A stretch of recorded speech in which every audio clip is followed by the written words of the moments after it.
అందరికీ ముందుగా తెలుగు భాషా దినోత్సవ శుభాకాంక్షలు. తెలుగు అనే పదంలోనే ఎంతో మాధుర్యం ఉంది కదా. తేనెలలకు భాష మన తెలుగు భాష, అమ్మదనం నిండిన కమ్మనైన భాష మన తెలుగు భాష. ఆగస్ట్ 29 ఈ తేదీకి ఒక ప్రత్యేకత ఉంది. వ్యవహారిక భాష ఉద్యమకర్త అయిన గిడుగు వెంకటరమణమూర్తి పంతులు గారి పుట్టినరోజు ఈరోజు. గ్రాంధిక భాషలో ఉండే పాఠ్యాంశాలను వాడుక భాషలో మార్చాలని ఎంతగానో కృషి చేసిన వారు గిడుగు వెంకటరమణమూర్తి పంతులు గారు. తెలుగు భాషకు ఈయన చేసిన కృషి చిరస్మరణీయం.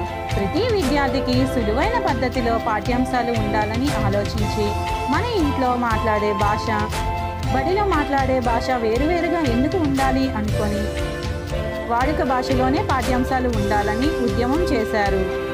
ఈయన చేసిన కృషికి గురించి ఈయన పుట్టినరోజు అనగా ఆగస్ట్ 29న తెలుగు భాషా దినోత్సవంగా జరుపుకుంటున్నాము.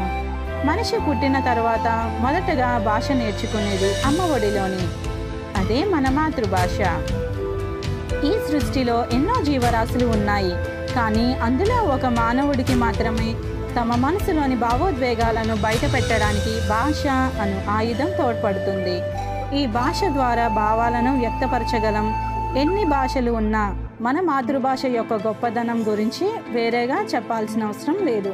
మన తెలుగు భాషలోని పద్యాలు, కవితలు, ఛందస్సు, గేయాలు మొదలగినవి వాటికి సాటి, వాటికి లేవు పోటీ.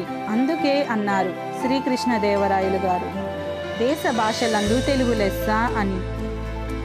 దీనిని బట్టి తెలుస్తోంది మన తెలుగు భాష యొక్క గొప్పదనం. కానీ ఈ రోజుల్లో కొంతమంది తెలుగులోనే తెలుగు మర్చిపోతున్నారు. ఇక తెలుగు భాషా దినోత్సవాన్ని గుర్తుంచుకుంటారని అనుకోవడం కొద్దిగా ఆలోచించాల్సిన విషయమే. ఇలా అనడం వల్ల కొందరికి కోపం రావచ్చు, కానీ ఇది నిజం. ఇతర భాష వ్యామోహంలో పడి మాతృభాషపై మక్కువ తగ్గిపోతుంది. అలా అని ఇతర భాషలను నేర్చుకోకూడదని అనడం లేదు. మొదట మన మాతృభాషకు ప్రాధాన్యం ఇవ్వాలి. తెలుగు రాని వారితో కూడా పరభాషలో మాట్లాడడం మన భాషను మనం తక్కువ చేసుకోవడమే. మాతృభాష తల్లిపాల వంటిది, పరభాష పోతపాల వంటిది అని కొమరం రాజు లక్ష్మణరావు గారు చెప్పారు. అనగా ఏ ప్రాంతం వారైనా వారి భాష అమ్మ లాంటిది. అటువంటి కమ్మనైన మన మాతృభాషలోనే భాషించుదాం అని తెలుపుతూ అందరికీ మరొకసారి తెలుగు భాషా దినోత్సవ శుభాకాంక్షలు. ధన్యవాదములు.